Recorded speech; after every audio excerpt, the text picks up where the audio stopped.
Okay. How are you? Good evening, everyone. We ask you to join us in a salute to the flag. And after the salute to the flag, we're going to ask you to stand for a moment of silence for Janet Moody, retired employee of the Maplewood Recreation Department for many years. Her son Andrew works for the township, is actually here. He videos our meetings. So Janet Moody will have a moment of silence after the pledge. Pledge allegiance to the flag of the United States of America and to the republic for which it stands, one nation, under God, indivisible, with liberty and justice for all.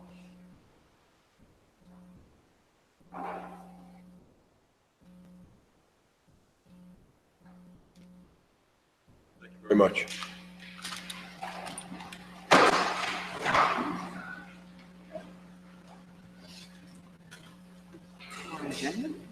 Pursuant to Section 5, Chapter 231, Public Laws, 1975, this is to state for the record that adequate notice of this meeting has been provided to the public by posting and maintaining the annual notice of regular meetings on the bulletin board of the municipal building, by mailing the annual notice of regular meetings for 2017 to the News Record and Star Ledger in December 2016, and by filing said notice in the office of the Township Clerk.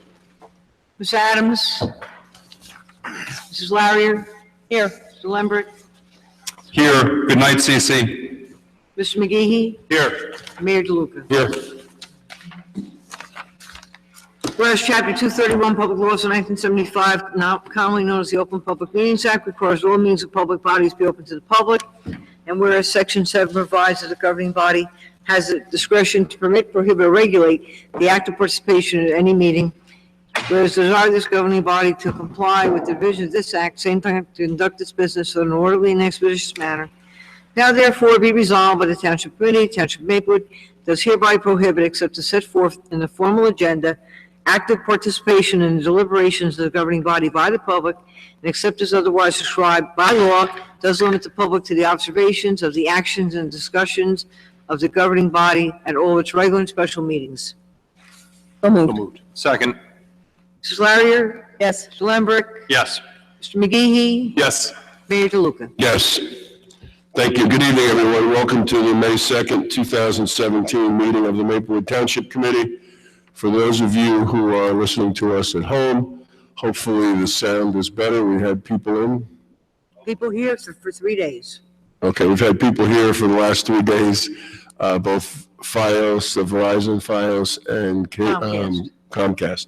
So I'm sure you'll let us know if they still have that sound problem, but hopefully it's being resolved.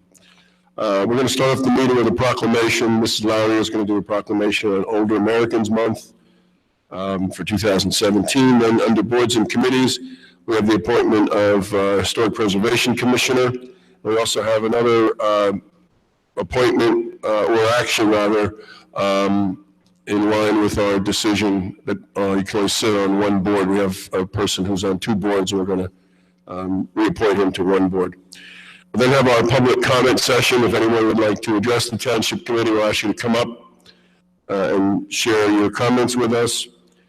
The first resolution is a resolution on the Maplewood Village Alliance budget for 2017.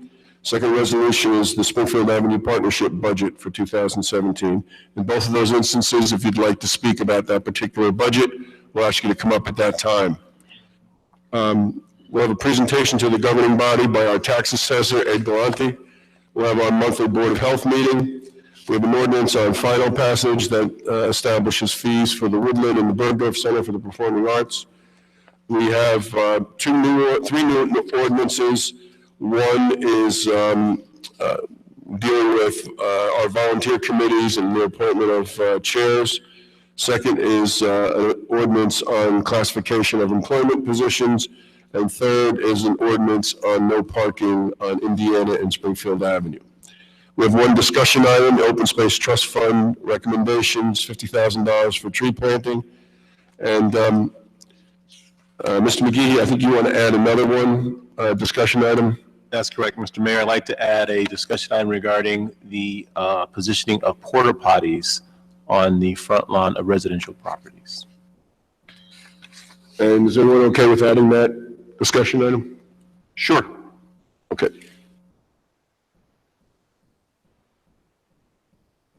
Then we have our consent agenda. And the consent agenda has 10 items, although we are removing one. And that would be item number 8, resolution 88-17. Okay, because we're still waiting for the backup material for that. And the consent agenda has, we're purchasing police vehicles, transferring funds in the open space, approving an environmental services contract, and then we're confirming the assessment of both the Maplewood Village Alliance and Springfield Avenue Partnership. This is for their annual budgets. We'll have a resolution on bills and claims, and then we'll approve open and closed session minutes from April 18th. We'll have a second public comment period, so if anyone's still hanging around and wanting to get up and speak to us, you can come up then. We'll have administrative reports and reports from elected officials, and then we will adjourn. So the first item of business is, again, the Older Americans Month proclamation for 2017. I'm going to ask Mrs. Larrier to go down there. We have a number of people from our senior advisory committee. If you can come on up and circle anyone else who feels that they'd like to identify as an older American. Me, myself, right? I should, right? I will.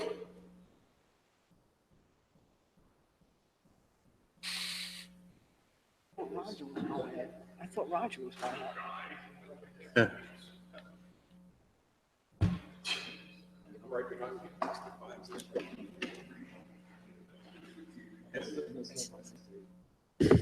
Good evening. I am going to read this proclamation, and I thank the members of the Senior Advisory Committee for being here and for getting off to a great start. I think we've had so far two very good meetings, and I think you guys will be very good. So thank you. Proclamations for Older Americans Month 2017.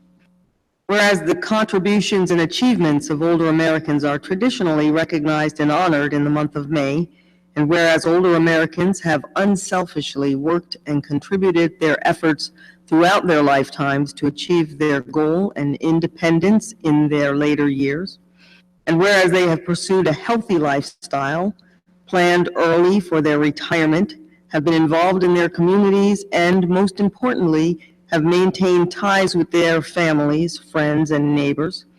And whereas their contributions and life experience have enriched life for all of us, now therefore be it resolved that Victor DeLuca, Mayor of the Township of Maplewood, does hereby proclaim May 2017 as Older Americans Month in the Township of Maplewood, and call upon the citizens of Maplewood to learn from their example and help them to individually continue to maintain or achieve their independence.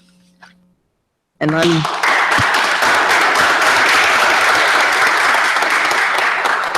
thank you, and I'm going to ask our newly elected chair and vice chair of the Senior Advisory Committee to just come up and say a few brief words.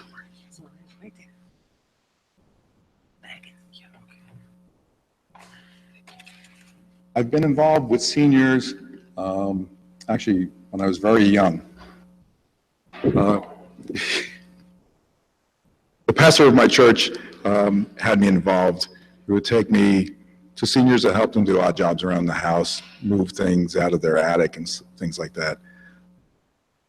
And then there was a big gap, and I had completely forgot about those times. And they were good times for me to meet seniors because they treated me with respect, which was kind of odd because older adults never really gave like 13-year-old boys much attention, except if you were doing something wrong. But, you know, seniors seem to like have respect for you.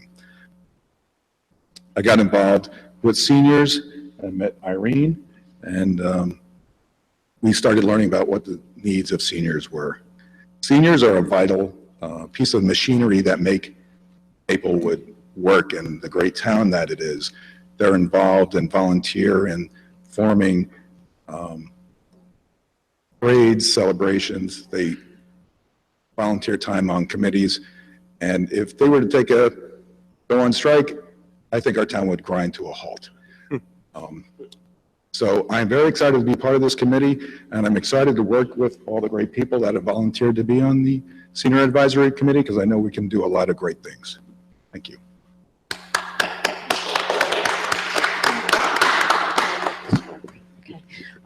I just have like 10 cards to read to you. No. What I want to say is that, that said it all for me.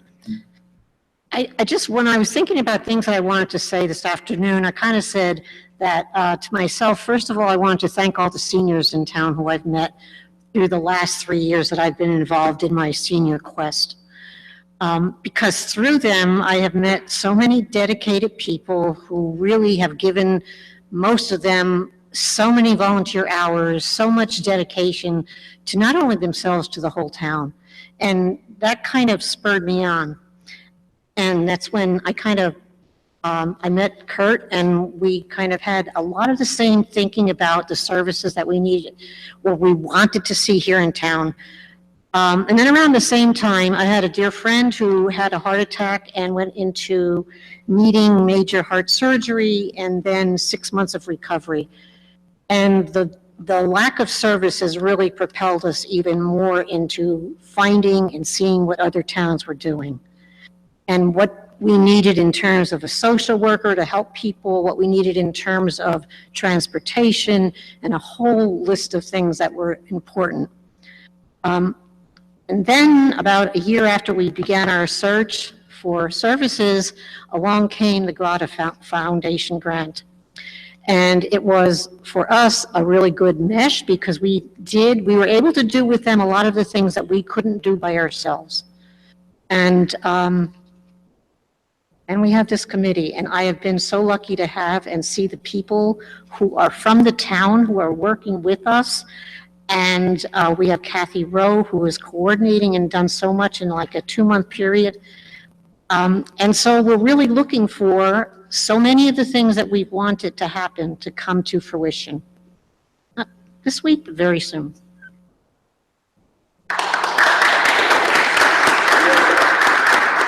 Stage picture.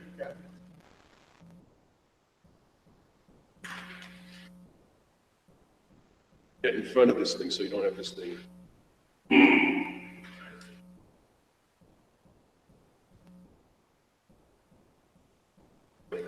you want me to get in that one?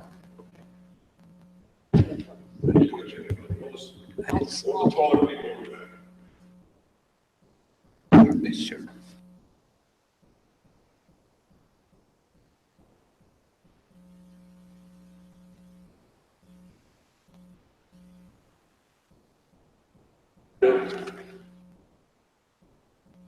You want to get in? I'm not on that.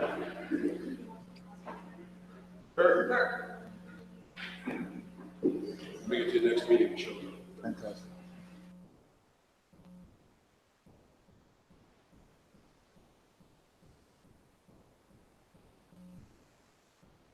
Okay. Next up, we have an appointment, board and committee appointment, and I'm going to ask Mrs. Larry, you're going to be busy tonight, if you could introduce our new commissioner for the Historic Preservation Commission. Yes, thank you, Mr. Mayor. Is Ina Yes, she Onami is. in the Yes, she is. house? She's here. Yay. Yes. Why don't you come right up to you might have to pull it up. Can you hear me? Yes. We Okay, can. wonderful. If you could, hello, how are you? I'm good, how are you? If you could tell us a little bit about yourself and what your interest is in joining the Historic Preservation Commission. Sure. I'm a relatively new resident to Maplewood. I came here in 2014. When I arrived, I had just become a mother for the second time, and I was welcomed rather lovingly to Garfield Place. They had a block party on like a day or two after we arrived, so that was really wonderful. I've had a really great experience being here.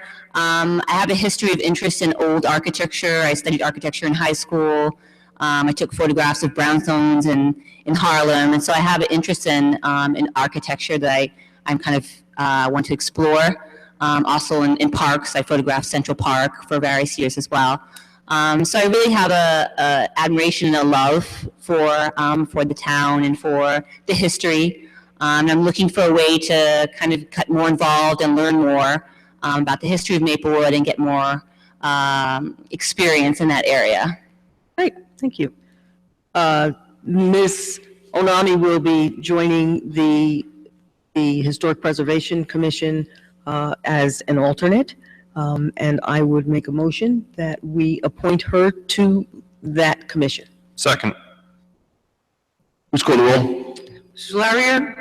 Yes. Mr. Lambrecht. Yes. Mr. McGee. Yes. Mayor DeLuca. Yes, congratulations. Thank Thank you. you so much. Thank And you. I just want to point out that Ina Anami, she filled out a form, a volunteer resource form, and that's how we found you. So for those of you who have filled out forms, we do look at those forms, and when there are openings, we go through them and do select folks. So you're a good poster child for our volunteer recruitment form, so thank you for doing that. And again, we use those, so please, if you're interested in volunteering, fill out that form. We sometimes throughout the year we have openings, but at the end of the year we'll be considering openings for 2018. So please do so. And we also have another action regarding an individual who's on two committees, and as per our decision to, I guess, make clear that only appointing a person to one committee, we want to take an action. So, Mr. Limbrick? Yes, I'd like to make a motion, Mr. Mayor.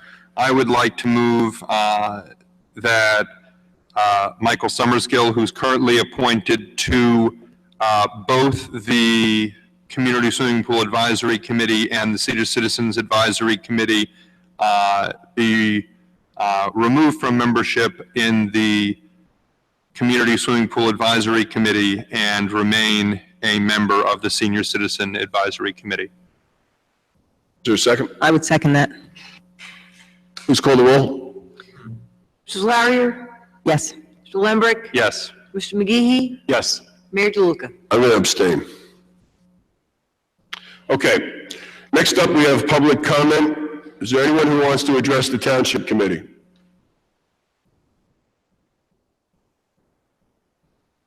Going once, going twice.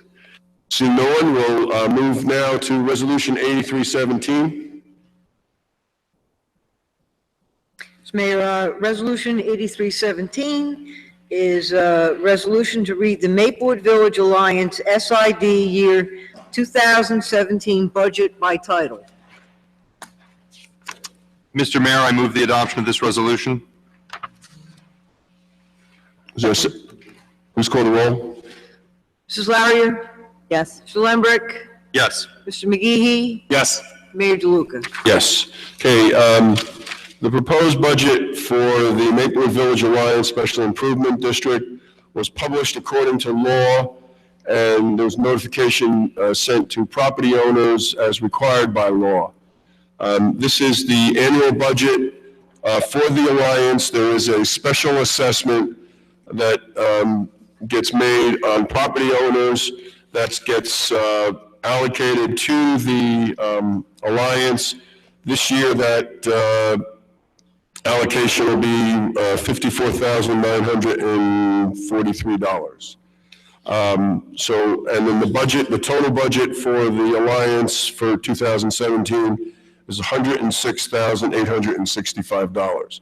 Is there anyone who would like to speak on the Maplewood Village Alliance budget for 2017?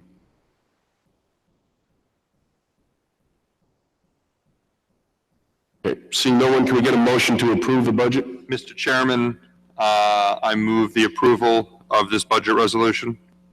I'll second it. Any discussion? Please call the roll. Mrs. Larrier. Yes. Mr. Lambrecht. Yes. Mr. McGee. Yes. Mayor DeLuca. Yes.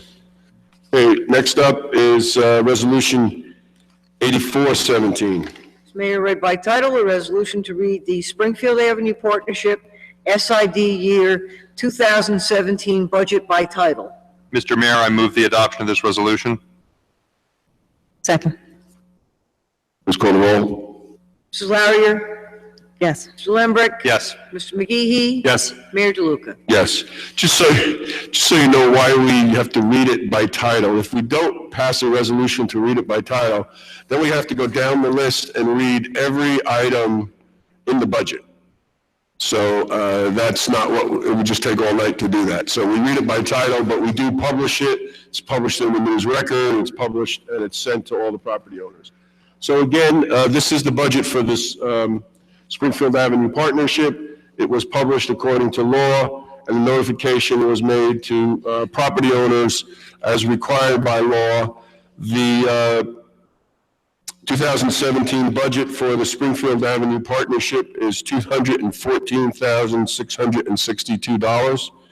The assessment of property owners is $132,188. Is there anyone who would like to speak on the 2017 budget of the Springfield Avenue Partnership?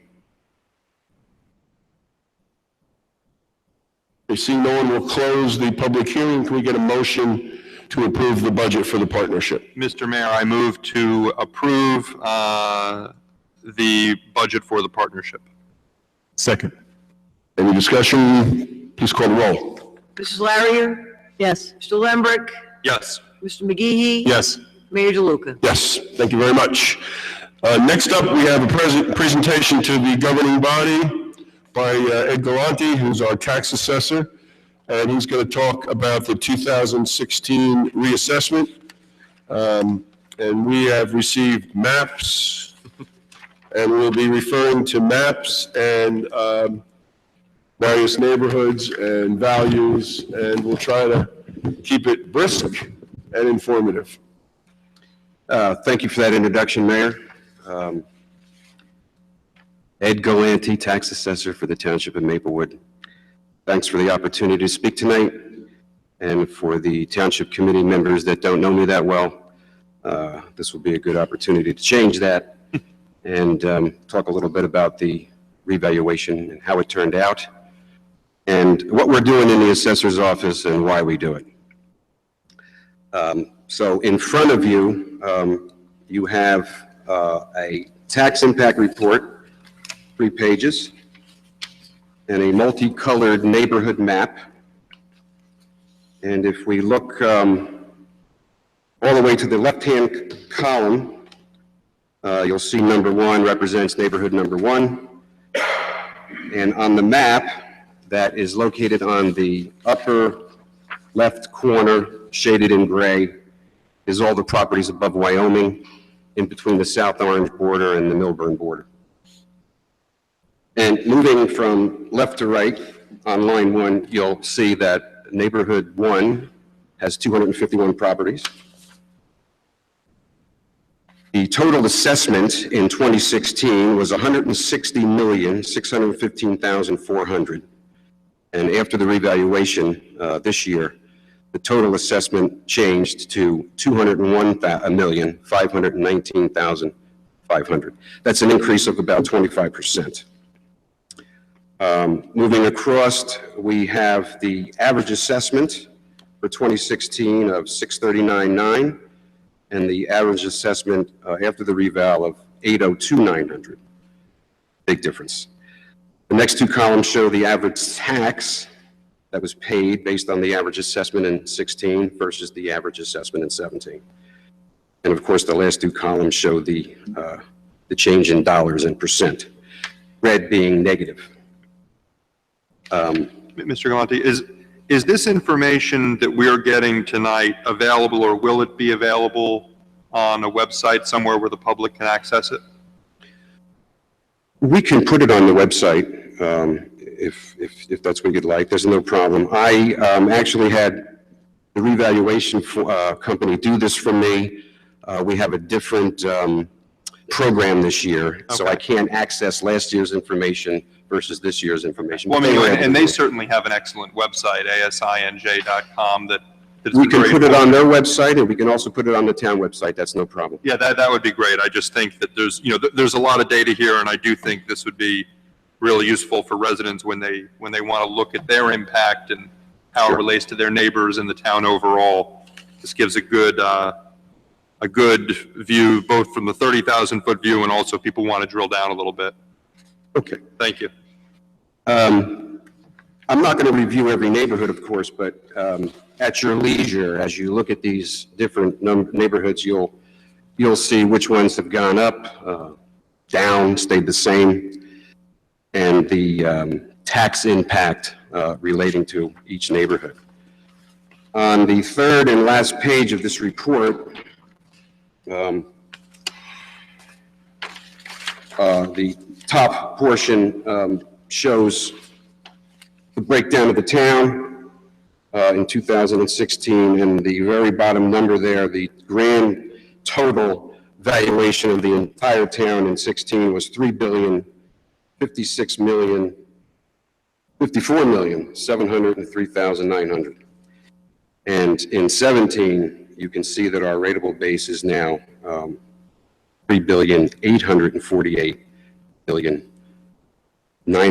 $3,848,958,300, an increase in total assessment of 26%.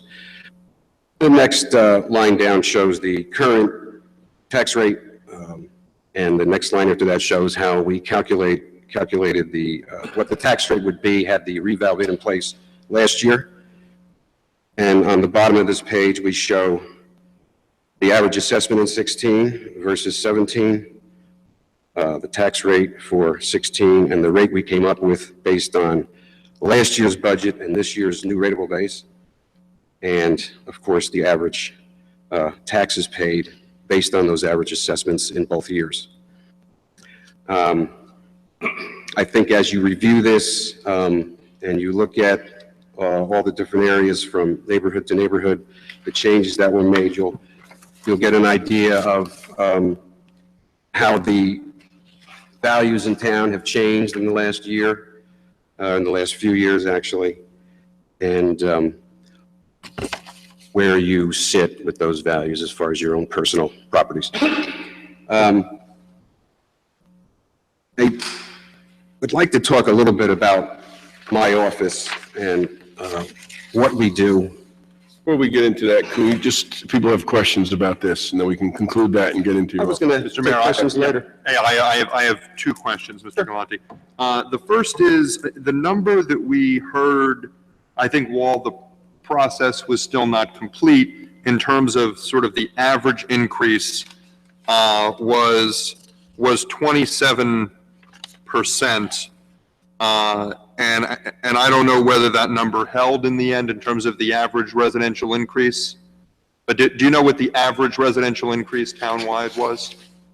25%. It was 20, so it was 25. Well, that, the information you have has changed as a result of the interviews we had with taxpayers who wanted to come in and discuss their assessments, the informal hearings. There were changes made, of course, to those assessments, and these new numbers reflect those changes. So it changed the percentage a little bit. Okay, so If you look on this chart here, and you see number 2 residential, go over to the, it's 25.23%. yep, for okay, I residential. see that. Okay, so 25%. The other question I had was with respect to property class number 1, vacant properties. Is that vacant residential or is that vacant of any kind? The vacant property is just that, a empty piece of land with nothing built on it. Okay, so that doesn't mean a house that's not occupied or No. a store that's No, not vacant rented? property has no improvements on it. Unimproved. Okay, unimproved, Unimproved. okay. And then my follow-up question to that would be, is, and this may be a different answer for both, but is a home that is unoccupied, currently not being used, or a business, a store or a commercial building that's not occupied, is that taxed differently from one that is occupied, and if so, how? It is not. it's not taxed any differently? Well, it's No. not assessed. Oh, Not it- taxed, assessed. Well, okay, I mean, but that's what we're talking about is, is it for tax purposes assessed differently? No, we have to assess everything to its fair market value regardless of whether it's empty or occupied. Okay, thank you. Thank you. Just a couple of questions myself. One, how many residents came in and contested their assessment? I knew somebody was going to ask that question. I don't have that answer, but I can certainly get it for you as soon as possible. Tomorrow, I can email you that information. Thank you. And then my second, I guess more as a statement than a question, is for the public themselves, that when you look at the breakdown of property class, it should be noted that 89% continue to be residential, where approximately 11% is commercial. So therefore, you can see that bulk of our property taxes are coming from homeowners versus commercial. So there's obviously an opportunity for us to drive more business to the community. Very good.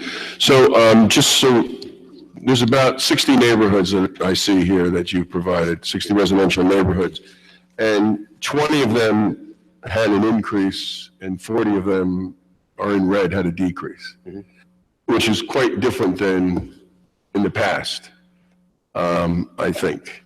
But I do want to ask you, there's a couple outliers. The neighborhood 14, which is over behind Clinton School, went up,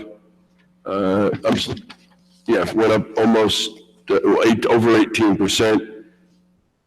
And then the 36, which is over behind the high school, went up about almost 16%. Do you have any sense why? Well, we are basing all the new assessments in each neighborhood in town on the current sales that have occurred in those areas. So for whatever reason, people are paying more in those areas than they had in the past. I think that's the only reason. The object is to get everybody to the current market value for assessment purposes, to make the tax burden as fair as possible for everybody, based on value. So then carry that out, then the ones that went down drastically, you're saying sales Correct. went down? Sales actually went down in some of the neighborhoods, some of our condo complexes.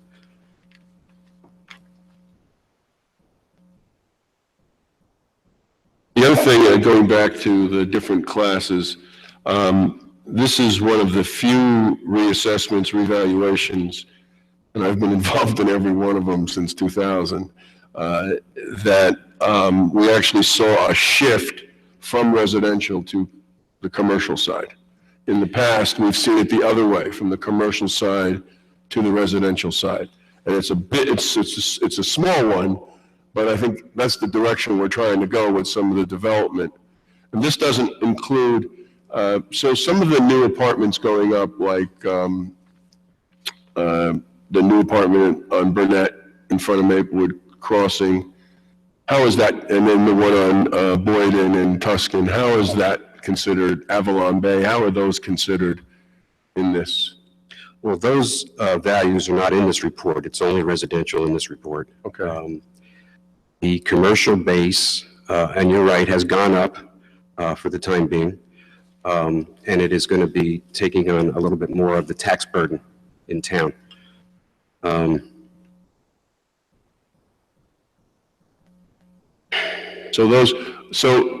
This may get into your description of the added assessment. So when those come on, let's say the Maplewood Crossing 2 opens in June, the other apartment building opens in June.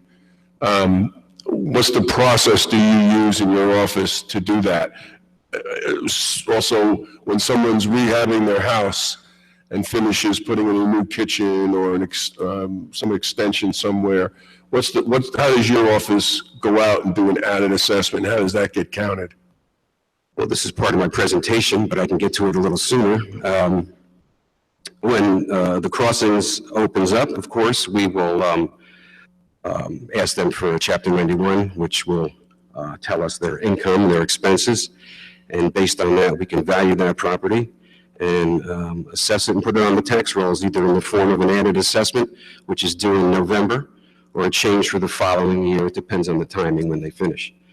And of course, that will be part of our rateable base and will help to share the tax burden throughout the town.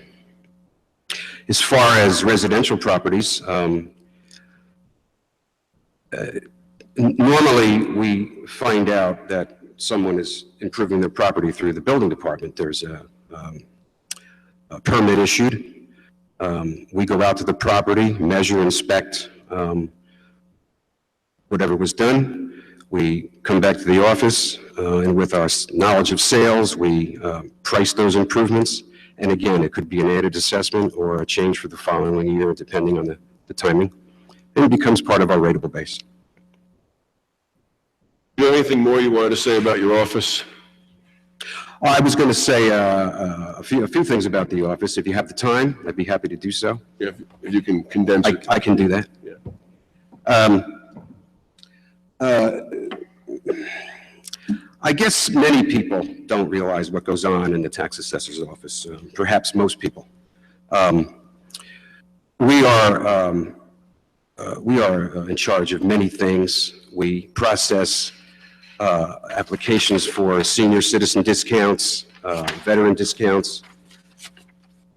We process application for a tax exemption for certain charitable organizations and for 100% disabled veterans.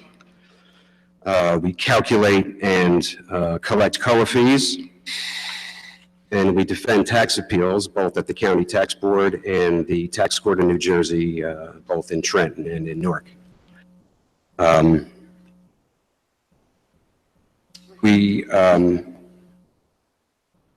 Most of the largest part of our operation is to maintain the rateable base, and we do that by processing deeds, of course, and building permits. Now, processing a deed really doesn't take that long. We fill in some information, push a few buttons, and our ownership record is updated. But that's not all we do when we process a deed. This is a perfect opportunity for us to physically go to the property, make specific notes as to the condition of that property, gather up all the MLS information, which includes pictures of the outside and the inside of the property, description of the property. This helps us to understand the market values in town from neighborhood to neighborhood and what the trends are. We probably processed last year, well, in fact, I know we did a little over 600 deeds. Maplewood is a very popular town. There's a lot of sales activity here, and that keeps us very busy, just inspecting deeds, sales of properties. Another important thing we do while we're processing deeds, probably the most important thing this office can do to save the town and its residents money, is to eliminate sales from the state ratio study that have been improved before we get a chance to assess them. If a property is improved and it's not assessed properly or at that time, the sale will ratio low. The assessment will not reflect those improvements that were done. And those are the kind of situations that can prematurely sink our ratio. That has a devastating effect on the town financially in the form of higher county tax burden. So it is imperative that we keep an eye on this religiously throughout the year, and we do. The other main thing that we do to maintain our rateable base, of course, is to process all building permits that come our way. Another involved, lengthy operation, which includes making arrangements to go to the property so we can measure, inspect what was done, perhaps an addition. We want to see the quality of the construction. And with our knowledge now of the values in towns through the deed process, we can change that assessment and come up with the correct value based on our knowledge of the sales in town. Last year, we probably looked at 700 or so, maybe more building permits. Not all building permits result in a change in assessment, but last year we did change 400 properties, which increased our rateable base about a little over 17 million, and that would generate about $628,000 in extra taxes, which of course helps to fund any unforeseen things that come along during the year. And the increase in the rateable base, of course, helps to offset any losses we may have during the year, and it helps to keep the tax rate down. So these are very important things that, these are the main functions of the office, so that you're aware of it. Now, my plan for the future is to train my staff on the valuation and defense of commercial real estate. This is an involved process. Of course, we value commercial properties differently, as I spoke before about income and all that. Residential houses are assessed, valued based on what they sell for. Commercial properties are assessed very different. We have to familiarize ourselves with leases, market rents, market expenses, cap rates, return on equity, mortgage constants. We like to keep up with all the new tax court decisions. It helps us in our valuation process. I think in the next few years we can accomplish this, and I think once we do that, I'm sure that the office will run as good as it does now or better without me even being there, because I will not be there forever. And my ultimate goal is to have a smooth transaction so that the services and the quality of the service from the assessor's office is not affected. That's my Let me ask you something about commercial property, because I think people are a little confused. I'm a landlord of a building and I have a storefront, and I rent it to a hair salon. You tax me at this time, and then if that hair salon leaves and I get another tenant, say a bike shop, do my taxes change on that property? No. The key is, during the revaluation process, is to figure out what the market rent is for a particular kind of property. Right. An industrial building versus an apartment building, whatever. Once we can establish the market rent for your storefront, we can deduct some percent for vacancy and collection loss. We can also deduct expenses that you will incur while operating your property to get to what we refer to as a net operating income. And we can capitalize that income into a value. Just an example would be if you had $1 million in the bank and you were collecting 10% interest, that income stream or that value would be $100,000. And the value of that income stream, capitalized the opposite way, is the $1 million. That's how we come up with value for commercial properties. So just again, the nature of what fills my storefront really doesn't change my taxes, because you've already calculated what the market is. Let me ask you this question. And it's a market rental as at a specific point in time. Right. And that would not change until there's another reassessment, correct? Or there's improvements to the building? Well, you may get a tenant in there that's going to pay you more between now and the next reassessment. How would you know that? Well, we don't know that. We send out Chapter 91s to gather that information. You send it out every year? I do not do that. We do that when we do revaluations. Right. And we do that if there's a tax appeal. Right. But if absent those two things, you would have no No, I'm Really not no way to changing go in. the assessments in the In between neighborhood. the reassessment period, you have no way to go in and say, I'm charging more for the bike shop than I was charging for the hair salon. I don't do that. But let me ask you this, and this is what happens, I think. We do get property owners who say, I haven't been able to rent my storefront for a year, and I want a tax appeal. Correct? Correct. And then they come in and they make their case that they're not getting that income stream that you anticipated. The only reason I'm doing this is because I think people are a little unclear, thinking that if you get a different business, that the taxes go up. They don't really go up. But what really hurts is when you get no business, because it is therefore a green light, if you will, to a property owner to appeal his or her taxes, because they can make a case that they're not getting the income that you had anticipated them getting. It could be. Right.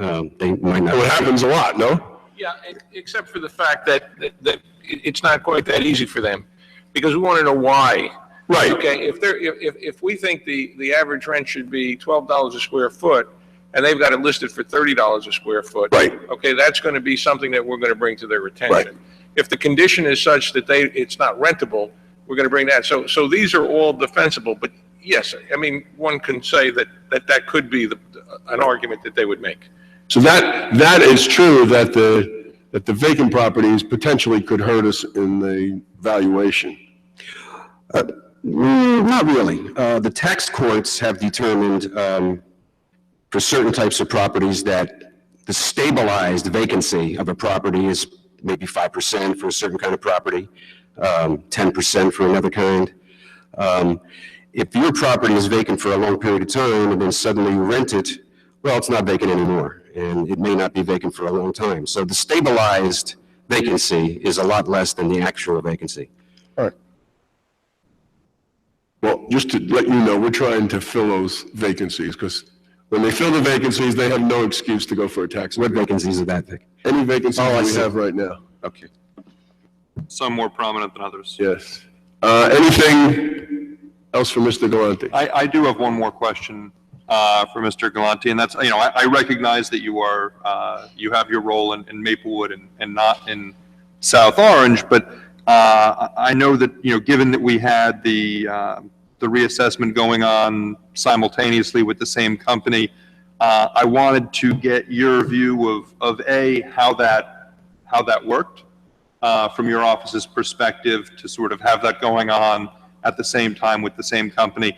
And also, if you're in a position to give, even at a high level, a summary of how things worked out in South Orange in terms of average increase, and in particular, what I'm driving at is the potential impact in terms of the sharing between Maplewood and South Orange of apportioning the school district budget.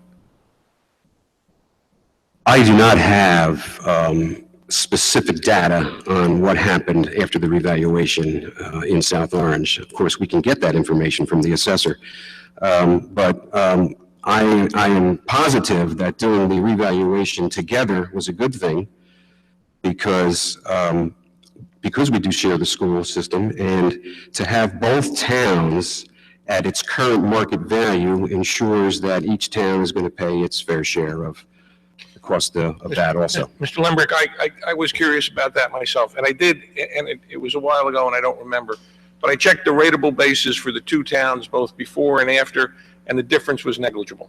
They both increased about proportionally the same, so that in terms of the overall difference between the two, it was negligible. Okay, so it's likely to continue to be a similar balance going forward. Based upon the present state of the statutes, yes. Thank Well, I you. understand. Oh, you understand. Okay. You need not say more, at least for my benefit. Thank you, Mr. Unlikely. Desiderio. Anything else? One more Yes. quick question. Did you communicate that about 600 properties were sold in 2016 residential? Is that accurate? Yes. So that's nearly 10% of the. That's 10%, yep. Of the, Of all residential properties in rateable Maplewood. base. And the real estate market is pretty hot right now, and it's actually been that way for a long, long time. Everybody wants to be here, and every year we process a lot of deeds. 10%. Just real quick, one thing I just wanted to bring up, and he did say it, before COs are issued on new construction, What's a CO? certificate of occupancy, the building department will contact Mr. Galante's office to determine whether or not there are any affordable housing fees done. His office then goes out, and based on the township's ordinances, it either be 1.5% or 2.5%, I believe, based on whether it's residential or commercial. They'll do that calculation. They will then give that to the building department, and the building department will not issue the certificate of occupancy until that fee is paid. So there is some communication with regard to that. Great. Thank you. Okay, thank you very much. Thank you. Thank you. Okay, our next item on the agenda is our monthly Board of Health meeting, and our Board of Health President, Mrs. Larry, will conduct that. Thank you, Mr. Mayor. Pursuant to Section 5, Chapter 231, Public Law 1975, this is to state for the record that adequate notice of this meeting has been provided to the public by posting and maintaining the annual notice of regular meetings on the bulletin board of the municipal building, by mailing the annual notice of regular meetings for 2017 to the News Record and Star Ledger in December 2016, by filing said notice in the office of the Township Clerk. Ms. Adams? Mayor DeLuca? Here. Mr. Lembrick? Here. Mr. McGehee? Yes, here. Mrs. Larrier? Yes. Whereas Chapter 231, Public Laws of 1975, commonly known as the Open Public Meetings Act, requires all meetings of public bodies be open to the public. And whereas Section 7 provides that the Board of Health has the discretion to permit, prohibit, or regulate the active participation of the public at any meeting, and whereas it's honored the Maplewood Board of Health to comply with the provisions of this act, same time to conduct its business in an orderly and expeditious manner, now therefore be resolved by the Maplewood Board of Health, Township of Maplewood, does hereby prohibit, except as set forth in the formal agenda, active participation in the deliberations of the Board of Health by the public, and except as otherwise prescribed by law, does limit the public to the observations of the actions and discussions of the Board of Health at all of its regular and special meetings. So moved. Second. Mayor DeLuca? Yes. Mr. Lembrick? Yes. Mr. McGehee? Yes. Mrs. Larrier? Yes. Thank you. Thank you. Thank you. Welcome to the May Board of Health meeting. We approve the minutes. So moved. Second. Mayor DeLuca? Yes. Mr. Lembrick? Yes. Mr. McGehee? Yes.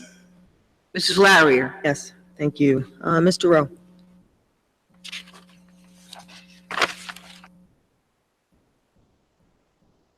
Want to report that the drug take-back day was very successful. They collected 75 pounds of prescription drugs, so thanks to the police department for hosting that and taking care of that. I think it's an idea that's becoming more and more popular, and so this is a good way to do it. What happens to those drugs? They're actually taken to the Essex County incinerator and burned. So most of them are organic chemicals, so they burn with no environmental hazard. And then just one more question with regard to that. If it's not drug take-back day and I have drugs, what should I do with them? Well, two things. One, you can crush them up and maybe mix them with coffee grounds and throw them into your regular garbage, because that goes to the same place where the drugs for the drug take-back day came. And hopefully, if you crush them up, they won't fall into any wrong hands. The other is there's about a dozen police stations in the county now that have permanent drug take-back locations, kind of like a mailbox in the police station. So I have a list of those locations, and if anyone's interested, they could call me on that. What should we not do with them? So not flush them down the toilet or the sink. Right. Correct. Thank you. I have a question. McGehee? Yes. In terms of EpiPens, is that inclusive of EpiPens? I don't think so. I think EpiPen should be disposed of as you would sharps. When you dispose, a lot of people regularly use lancets or needles because they have diabetes. And the way we advise people to dispose of those drugs, and it is legal for a resident to do this, is to put them in a hard plastic bottle, like a bleach bottle or a laundry detergent bottle that, you can have a screw-on cap. And again, place it in your garbage. It gets incinerated, so there's no environmental hazard. And it won't hurt the garbage man if you put it in the hard plastic container. If you put it in the red container, you're going to scare the garbage man, and they won't take it. And then also sometimes some doctors' offices and pharmacies and hospitals will take a limited amount. That's perfect. Thank you. So again, if people have questions, I'd be glad to talk to them about it. I do get calls like that probably every week. Every week? Yes. I would imagine. Okay, I'm sorry, you can go. Oh, okay. The second thing is in your mailboxes today, I put a pamphlet called Board of Health Association Orientation Manual. And this is actually required of local health departments to give this to their Board of Health members. It was actually a failing we had on our audit that I hadn't done that before. So I'm satisfying that requirement now. And if any of you want it, if any of you wanted to go online and read this and take the test, you can get a certificate. So if you want to go that route, you're welcome to do that. The website is in the pamphlet. Can you use the guide next to you as you take the test? Yeah, well, it's the honor system. With regard to the audit, I saw that we had some deficiencies. With regard to the deficiencies, do we have to report that we've mitigated them? Yes, I'm awaiting a letter from the State Health Department, but the auditor did give me a list before he left. We've already started correcting them. One of the things was something they call continuous quality improvement. I think it's a bit common business practice now. And even though we've done a score of improvements to projects at the health department, I didn't write them up in the right fashion that the state wanted me to do it. So we got that as a deficiency. But we scored really well on what I think were the important parts. Community partnerships, our core, what they call core public health policies, including our nursing staff and health education. The Board of Health is properly constituted. A lot of towns don't do what we do. And so I'm very happy that Maplewood does take an active role in being a Board of Health. I think it puts us way ahead of the game in terms of public health work. I guess my question is actually, is there a physical written report that we have to hand in that says how we have mitigated these deficiencies? Yes, yeah, and we will be doing that. Like I said, we've already started circulate working on that, anticipating when I get the notice, official notice from the state, then I'll submit what we did. And you'll circulate that? Actually, I submitted one today ahead of time to the auditor, but I don't know whether that's going to affect the letter or not. I think. You can circulate that one as well. Pardon? Circulate those to us as well? Yes, I will. Yeah, our nurse wrote up one of our continuous quality improvement programs following all the ways they want it done, and I'll get that to you. So it was good work by your nurse. I resent the yearly report where I report on various communicable diseases with the correction, because Mayor pointed out last time that the one I submitted only went up to 214, and the current one goes up to 216. And again, the two most notable diseases that really stick out are viral hepatitis C, which is kind of a baby boomer disease, and Lyme disease. We've plotted the Lyme disease cases, just kind of marked where the people live, and most of them live on the hill near the reservation. So I'm concerned about that. I think we're going to make up signs for people going in the reservation on the Maplewood side, just warning them.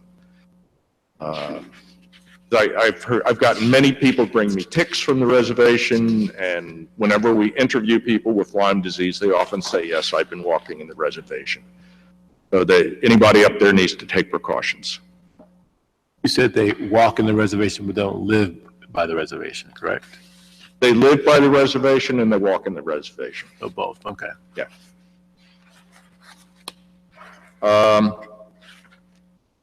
I got a draft contract from People for Animals, and I submitted a copy to Mr. Manning and Mr. Desiderio for their review, and so I'm waiting that to see if they think it's a good contract. Assuming they are satisfied with that, I'd like to start June 1st. Right, and I see that, Will that be on when will we approve that contract? Next meeting? We'll approve that contract the next meeting? If you want to, it's under the $6,000 bid threshold. Oh, so we don't have to, it just can happen? Okay. Yeah, and they prorate it, so we would do it for the 7 months till the end of the year. yeah, so it's almost half. Yeah, it's $350 a month, I think. Yeah, yes, so it'd be about $2,000. And then, of course, what I would do is, if we do that, I'm going to get the feral cat group back together, and we're going to start working on this again. I think it's lapsed a little bit. I think some people are still doing work, but we want to put forth the big effort again. So this is what they asked for. We're going to give it, and we need the volunteers to be active in this area. Any questions for Mr., oh, are you done? Pardon? I'm sorry, I thought you were done. That's my report. Thank you. Any questions for Mr. Rowe? Anyone wish to address the board? Seeing no one? Motion to adjourn? Second. Mayor DeLuca? Yes. Mr. Lembrick? Yes. Mr. McGehee? Yes. Mrs. Larry? Yes. Okay, we're back to the regular agenda. We're in the ordinance section. We have an ordinance on final passage. We're on item number 12. Mr. Mayor, item number 12, ordinance number 2860-17, on final passage, an ordinance to amend certain fees within the Township of Maplewood. This ordinance will amend the fees for use of the Woodland and Bergdorf Center for Performing Arts within the Township of Maplewood. This ordinance has been published, copies posted on the bulletin board in the municipal building, and copies made available to the general public in accordance with the law. Is there anyone who would like to speak on this ordinance dealing with the fees at the Woodland and Bergdorf? See no one, will close the hearing, and can we get a motion, Mr. McGehee? Yes. Mr. Mayor, I move this ordinance be adopted as a whole, and the clerk be directed to publish the same as a passed ordinance in the Maplewood South Orange News Record according to law. Second. Please call the, any discussion? Please call the roll. Mrs. Larry? Yes. Mr. Lembrick? Yes. Mr. McGehee? Yes. Mayor DeLuca? Yes. Number 13. Item 13, Mayor, also on introduction, new ordinance. Introduction, new ordinance 2861-17. An ordinance to amend various sections of the Code of the Township of Maplewood to require various township volunteer committees to annually appoint officers from amongst its members. This ordinance will require that various township volunteer committees annually elect officers from among its membership. Mr. Mayor, I move the passage of this ordinance on first reading, its publication according to law in the Maplewood South Orange News Record, and hearing to be held on May 16th, 2017. A second. Mr. Lembrick, you want to say anything before we, I would. This was something that was discussed probably now going back 2 months or so, and that I worked on with the help of Mr. Desiderio to go through, and Mr. Mayor, your help even before that, to sort of go through the various ordinances that we had passed and the prior township committees had passed, creating the various township volunteer boards and committees. And as we had noted a few months ago, there were a number of inconsistencies or ambiguities in terms of who was supposed to select the leadership of those committees, the chair and vice chair, and also how often that was to be done. And we decided that we wanted to make that more standardized to put the boards and committees themselves in charge of selecting their own leadership and have them do that on an annual basis. And this ordinance takes care of amending several existing ordinances that, like I said, were either inconsistent or ambiguous on this point, so that now we will have across all of the township volunteer boards and committees, those boards and committees will select their own leadership each year. Any other comments? Please call the roll on introduction. Mrs. Larrier? Yes. Mr. Lembrick? Yes. Mr. McGee? Yes. Mayor DeLuca? Yes, thank you. We have another ordinance on introduction. Mayor, item number 14, introduction of new ordinance, ordinance number 2862-17, amendment to ordinance 2788-15, authorizing classification of employment positions within the township and to establish salary ranges for employees. This ordinance authorizes classification of employment position and establishes salary ranges for employees. Mr. McGee? Yes. Mr. Mayor, I move the passage of this ordinance on the first reading, its publication according to law in the Maplewood South Orange News Record, and a hearing to be held on May 16th. There's a second? I'll second. Thank you. Any discussion? Please call the roll. Go ahead. I would like, and I think maybe Mr. Manning may be best to do this. Mr. Manning, could you just maybe give us a brief explanation of what this ordinance is seeking to accomplish? So this ordinance addresses particularly all the non-union employees in the town, mostly department heads, but there are others.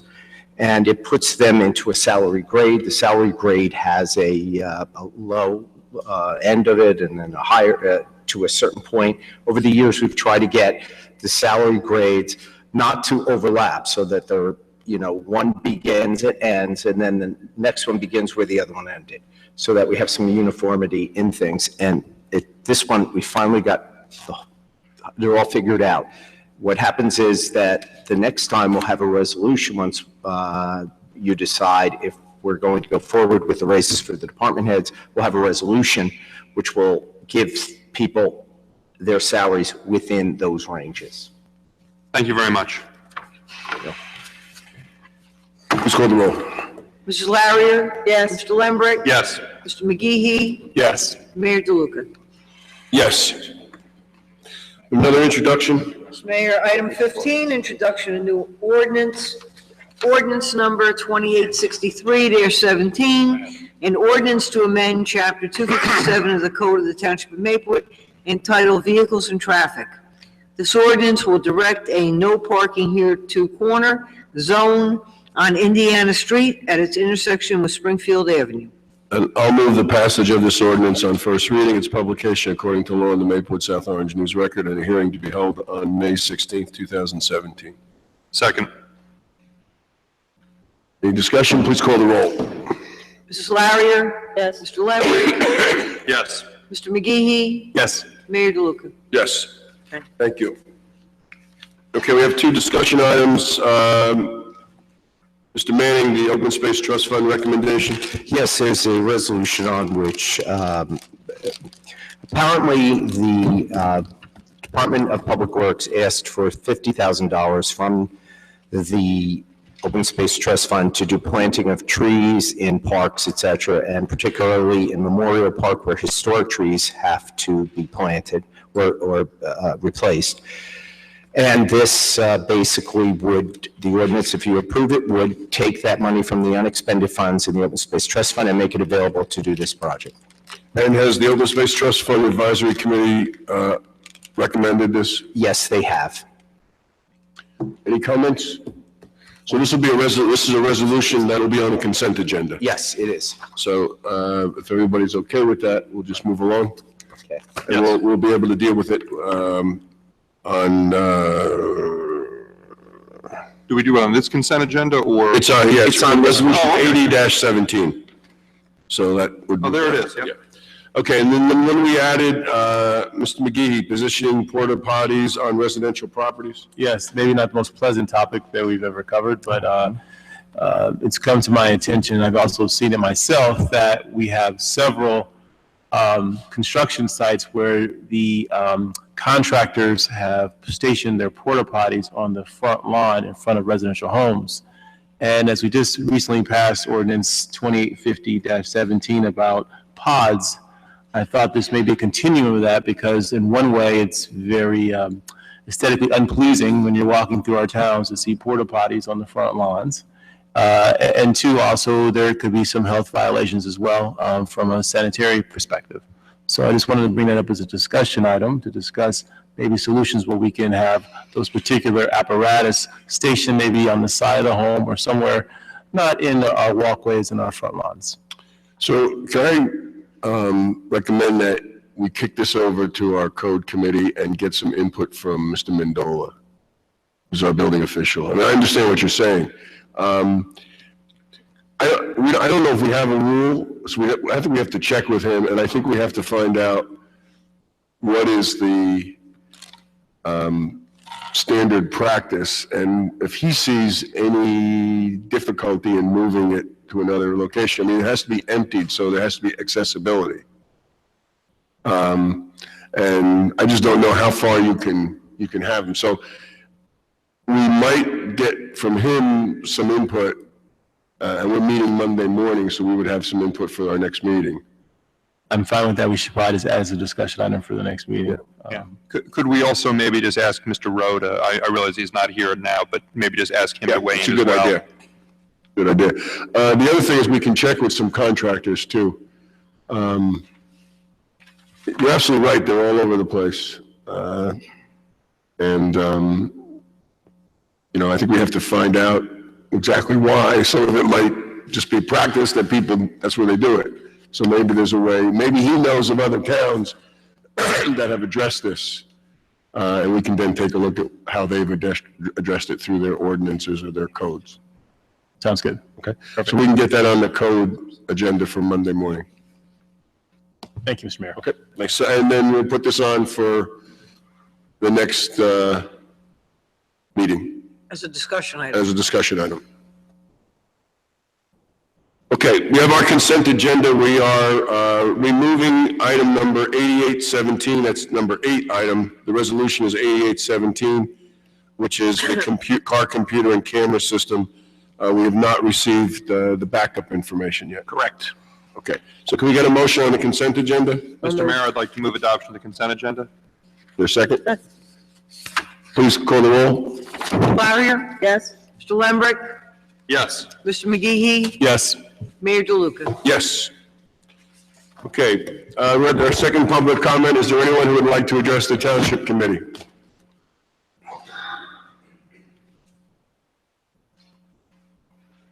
Good evening, Dave Helmkamp, 571 Prospect. I just wanted to share something we get related to the tax assessment. I misread the agenda. I thought that appraisal systems was speaking. And when I walked in and saw Mr. Galante, I took these questions up with him after he spoke. But just for your information, I'll share my notes with you. It's just related to the property cards. They have a lot less information now than they did in the past. And he's going to get back to me and explain how that came to be. So that was just for your information. I also wanted to thank probably a couple of people that have been involved in what seems to be a little bit more information coming through the township calendar and the alert system, meeting minutes and meeting announcements that weren't present previously. So I've made that request numerous times. I thought I acknowledged that there's been an improvement. Thank you.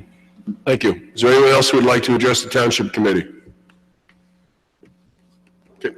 Seeing no one, we will move to administrative reports. Mr. Manning? Yes, just one thing to report is that the farmers market is coming back first Monday in June. We're moving to a new location. We are preparing signage. Signage is up in many cases. We prepared the parking lot that we're having. We think it's a bigger parking lot for residents to park and then come to the market. And we feel that it's just more centrally located for people. And we hope that we are successful this year, and I'm hoping that we did. Other than that, no other things to report. Anything for Mr. Manning? Yeah, I do have one thing. We did Part of my report will be that we did have a senior advisory committee meeting. Can we get that committee included on the website along with the members? I'm sorry, I A didn't. list of the senior advisory committee on the website. Yes, we can. Yes, oh, yes, of course we can. Sure. Thank you. See, we got it. Mr. Yes, Desiderio? I have no report, Mayor. Anything from Mr. Desiderio? I do. Ms. Fritzen? Couple things, Mayor. We have voter registration. The last day for voter registration, where the office will be open straight through till 9 PM, but I will continue to make the reminder, is Tuesday, May 16th. And again, that's the last day to register if you are not registered to vote in the 2017 primary election. Another item is the pending transfer person to person, and it's a pocket license, actually, so person to place, which we'll have a hearing, and that will be at the next meeting. I had been waiting for the police report to come back, which only came back this afternoon. So the hearing is going to be scheduled for our next meeting, following your Township Committee agenda. It's a pocket license to a corporation. And I will certainly provide everybody with the application and the backup material shortly. So far, we're getting good reviews about the microphone and picture for tonight's Township Committee meeting.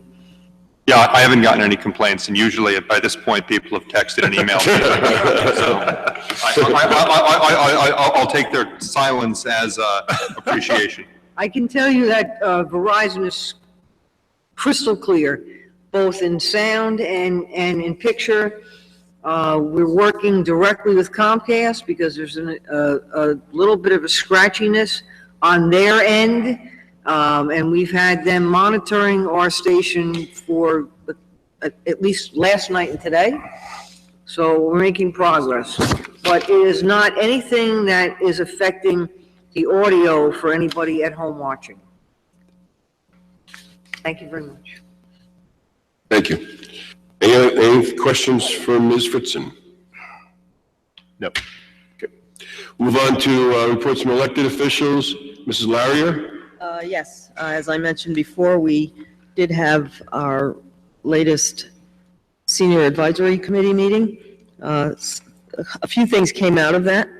One, they had a concern about some of the parks and the condition of some of the pathways. They also had a concern about the hill in Memorial Park.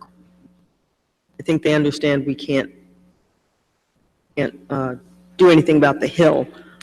But going forward with the Conservancy, they're hoping that possibly something can be done to maybe put a rail or something, but they're understanding that have to do with, it's a designated area. So I would like to have Ms. Adams, that would be engineering. Engineering, Public Works, and Planning, Right, yes. so maybe we could have her look into that. They would like to have the Township Committee include a requirement for any public events Agenda. that part of the event form has to do with specifically planning for seniors. Maybe to amend that form, that just to include that they're thinking about seniors and the seniors' needs. So do they have questions about it? Pardon? Do they have questions to add? They might have questions to add. We're still discussing that. I think that's a good idea. Regarding the issues of the 4th and Maple Woodstock, they had some specific suggestions with regard to accessibility and parking, which we will be bringing up once we've solidified those a little bit more, but most likely, possibly in public safety. the sooner the better with both of those, because we're going to have department head meetings with both of those planning group, or at least administrative meetings with both of those planning groups. Yes, we were told that they would happen in, Coming up. Yes, yeah, it's coming up. yes, that is coming up. And then the other issue was just the website, which we already discussed. That's my report. Mr. Lambert? Thank you, Mr. Mayor. I have a few brief items. First, I'd like to thank Ms. Fritzen for her work on getting the communications here back to tip-top shape. As I mentioned, so far, no complaints from the public, and it's been the first time in a while that I haven't heard from people that there's a problem in terms of the TV feeds. So hopefully this problem is solved. I'd like to thank Ms. Viveros for her help in diligently improving our notification system under the direction of Mr. Manning.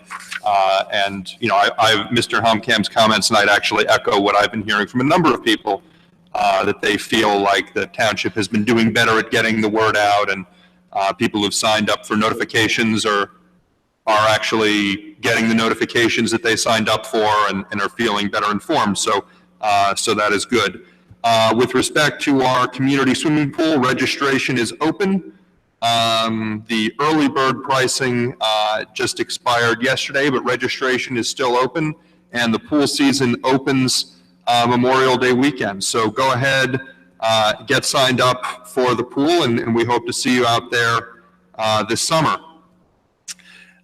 With the Recreation Department, I'd like to commend our Recreation Director, Ms. Mancuso, for running a wonderful parade for the opening of baseball and softball season on Saturday.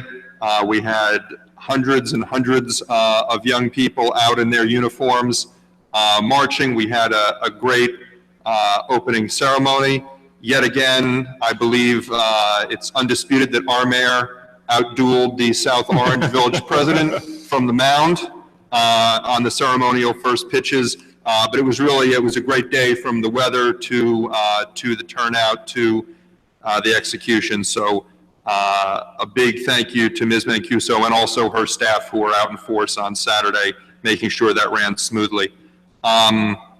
A report from the Recreation Advisory Committee. We're continuing to move forward towards hopefully having basketball court or courts in Maple Crest Park. We're looking at a couple different sites around the park and having the engineers figure out where our options are specifically. And the hope is to have another community meeting in the next couple of months as we come up with another concrete proposal, literally and figuratively.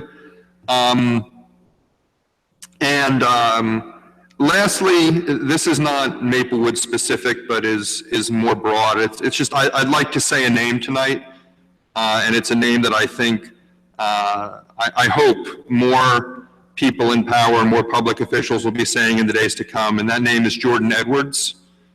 Jordan Edwards was a 15-year-old African-American child who was killed Saturday evening in Texas. He was unarmed and he was shot by a police officer while leaving a party. One sign that things may be improving in this area is I was actually surprised to see today the news that the officer who shot Mr. Edwards was fired today. And, I think we should all just keep in mind that African-American young people are 21 times more likely to be shot and killed by police in this country than Caucasian children. And I think it's important for people in power, people in the public eye, people who hold public trust to recognize and acknowledge that Black Lives Matter, Young Lives Matter, and all of us are accountable. Thank you, Mr. Mayor. Thank you. Mr. McGehee. Thank you, Mr. Mayor. A couple of items. First, I'd like to recognize the Green Team and the Environmental Action Committee for a wonderful event on April 22nd. We did the river cleanup. Our mayor was there, as well as our deputy mayor Adams, and our Cub Scouts as well. So it was a wonderful event. We did some good work for our town and also for our environment. This weekend, there are several things happening, and I think it's timely that Mr. Lindbergh brought up a very important issue. We have a retired officer, Officer Mike Morrison, who's having an open gym night at Columbia High School. This is bringing the youth in our community together with current and former police officers here in town. I think it's very important that we continue to try to bridge the gap between our youth, especially African-American youth, and our law officers. So this is a great event. My organization, the Maplewood Mentors, which has started off, will be part of this open gym night in a couple weeks to come, where middle school African-American males and females and people of color are being linked with auxiliary officers as well as Maplewood police officers. And that is this Friday from 5 o'clock to 8:30 p.m., Officer Mike's open gym night. Saturday, we have a couple things going on. The YMCA is having a Kids Day at Memorial Park. I think we all should go out and learn a lot about being a kid and also having a good time. And also a plug for the Tuscan PTA. The Tuscan Fair is this Saturday from about 10 o'clock to 2 p.m. I will be making an appearance on the grill again as a former PTA member, but coming back as my daughter is now at Maple Middle School. And that's where I'll also be holding my office hours. So if you like to come and talk to me while I'm frying some hamburgers and flipping some hot dogs, that's your opportunity, sometime after noontime to 2 o'clock. On Sunday, we're having a couple of events I think we should recognize as well. One of them is that we're having a youth activism event at the Hilton Library. Daniel Paradas put that together at 2:30, and myself and some other members of the Township Committee will be there to listen to the youth and help them get engaged in civic duty and also civic life. And then finally, the Maple Leaf Awards are happening on Sunday, and I'd like to recognize Robert Marchman, the head of the Community Coalition on Race, who will be presenting on the award that afternoon. And that is my report, Mayor. And And Maplewood Women's Club, of course. Thank you. Thank you very much. Got a few things here. Just want to recognize that on April 23rd, we had a really moving memorial service for the Holocaust. We assembled in Rickleton Park and marched to Memorial Church. And it was over 200 people attended the service, and we had about 80 people marching, so it was really a very important day. This Saturday, from 8:30 to 4, up in Cedar Grove, the Essex County Department of Public Works is having their household hazardous waste collection. So this is open to any Essex County resident. This is pesticides, herbicides, pool chemicals, gasoline, cleaning fluids, fire extinguishers. So this is a way to take this hazardous waste. We do not take hazardous waste in town. This is only collected by the county. So for folks who might have this in your home, this is going from 8:30 to 4 up at Cedar Grove. And you can go on the website and check it out. At our last meeting, or one of our meetings, we talked about the mayor's climate action agenda. When I was at the conference of the New Jersey Conference of Mayors last week, I did raise the question about this. The National Conference of Mayors is still has the environment as part of its mission. As you might imagine, they've gone from an offensive position to a defensive position. They also said that when they started this, they were talking about the Paris Accords and getting ready for that. Subsequent to that, or right around that time that they were doing this, we had Sandy and some other natural disasters, and a lot of the conversation went in from thinking about some of these accords to more of resiliency and remediation. So they did urge us to sign on still, so we can do that. But I would have to say honestly that this is, with all the other things coming, that cuts to the housing and urban development, the community development block grant, and other cuts, transportation funding, that this is a little bit more on the back burner than on the front burner with them. but they did urge us to sign, so I will get some more information as to how to do that, and I'll circulate it for folks, because we can all sign. Okay? On the 22nd of May, it's a Monday, we're going to have a celebration of the 20th anniversary of the Jitney service. And it's going to be at 9 o'clock at the train station. And we'll be putting together a little program. It'll be short and sweet. We'll have our jitneys there. We're going to reach out to some of the early influencers and assisters of the jitney. I want to announce the joint meeting. We are two good things. We did get a charge for some 6 years of infiltration and inflow in the sewers. At one point, it was close to 50,000. It's now under 40,000. So we've gotten that down some.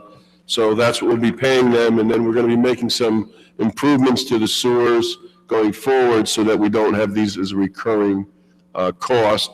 Additionally, for this year, we're due to get surplus back from the joint meeting of $156,000. So that goes into our sewer fund and helps us in that way.